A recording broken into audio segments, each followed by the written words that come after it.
I mean, the one thing about McG, when you read about him, you realize that so many pieces of entertainment that you've enjoyed over your life, he had a hand in. All those great videos from Sugar Ray and Smash Mouth and The Offspring, well, he directed them. A lot of the TV shows that you love, The OC, Chuck, Human Target, he's had a hand in creating, producing, directing a lot of those. And then, of course, his feature film work, Charlie's Angels, Terminator, Salvation, We Are Marshall. So it is my pleasure to introduce McG.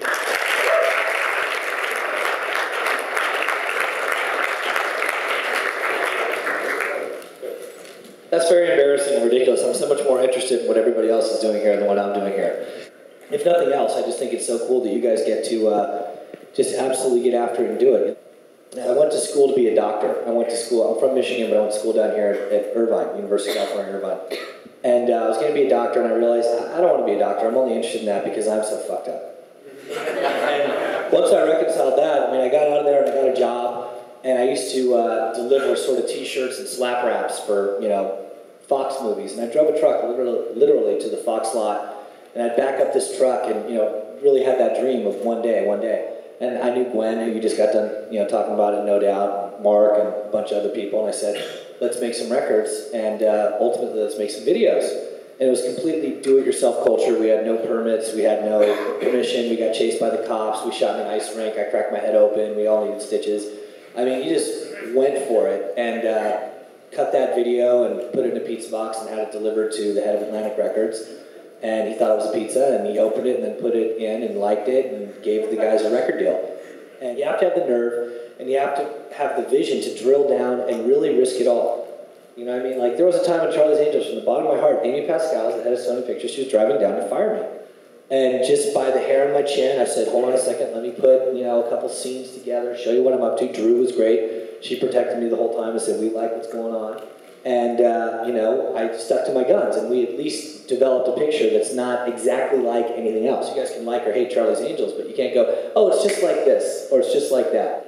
But it's its own thing. And that was scary to the studio at the time, And that was the moment where I had to drill down and go, look, this is just the movie I want to make. I don't know how to make it any other way. And it was scary, because you're about to get fired. And you got to drill down and stick to your guns. Then I went from there to a more, hardcore, aggressive picture like Terminator Salvation. And, all as a reaction to my being put in that box of like, you're the singing and dancing guy. You're the colorful, hyper Cameron Diaz in her underwear guy. And it's like, I love being that guy, but like any of us, you want to be more than what people say you are. You have to identify your faults and your flaws and do the best you can to overcome them in a creative capacity, in a personal capacity, and position yourself to be a successful director, because at the end of the day, being a director is a dictatorship. There aren't a lot of dictatorships out there, and people want it that way. There's only one person, and if Spielberg were sitting right here and you guys asked him what the most difficult part of being a director is, he would say the questions. Because you get out of the car, and from the second you start walking anywhere, people are asking you questions. What shirt do you want him to be in? Where do you want to put, the key light? Number one on the call sheet, meaning the star of the movie, wants to talk to you back at base camp about this. You just are bombarded with questions, and it's because you're the director, and that's what you signed up for. Now, the caution with all that is like, who here likes technically what's happening with new cameras, like the red camera, 3D? You guys like all that? I would just caution, be careful, because you get too caught up in the tech, and you totally miss the boat as to what you're trying to achieve.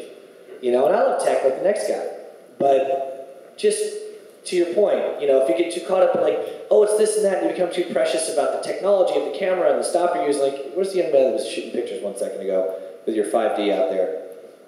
There you are. Get over here. What's your name?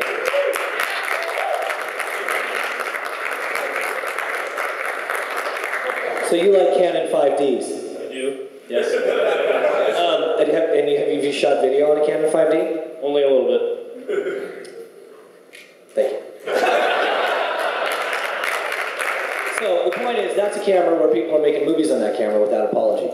And that's super cool. So, you can shoot HD stuff on that's, movie-worthy where you make no apology. You don't go, oh, it would have been great, but it's, it's sort of a low-res, this, that, the other. And people don't give a shit. You guys are raised on the YouTube culture. You just want the content that you want that excites you. You don't say, look at that snowmobile moment. I would have liked that if it was shot on a Panavision Millennium. It doesn't work that way. You just want the moment. You want to see the fat lady fall on her ass. So my point is all the difficulty of filmmaking has been removed, and it's going to give birth to a whole new creative world that's exciting for everybody and to everyone's benefit. I think the most important thing is to have a clear take on what you're trying to achieve, and then communicate that with the actors so they feel comfortable and then they feel at their best to go out there and give you the performance you're looking for. I wouldn't spend too much time in rehearsal, just enough to get everybody comfortable, because you don't want to leave the best stuff in rehearsal and sometimes it's difficult to capture. So you got to get out there, and if you have a scene in mind, grab a couple actors, grab a couple friends, get it done, throw it in your Mac, edit it, and before you know it, you got a great little dramatic scene of a boy breaking up with a girl, and it shows what you're all about. Well, I just got done doing a picture with Tom Hardy and Chris Pine and some girl named Reese Witherspoon. And that girl. Yeah. I'm very pleased with the way it turned out. It's kind of a Mr. and Mrs. Smith, Ocean's 11 in tone type film. It's called This Means War, and just cutting it right now. I got to leave here and go to the editing room. And I'm excited about what that's going to be. Tom Hardy's a breakout guy.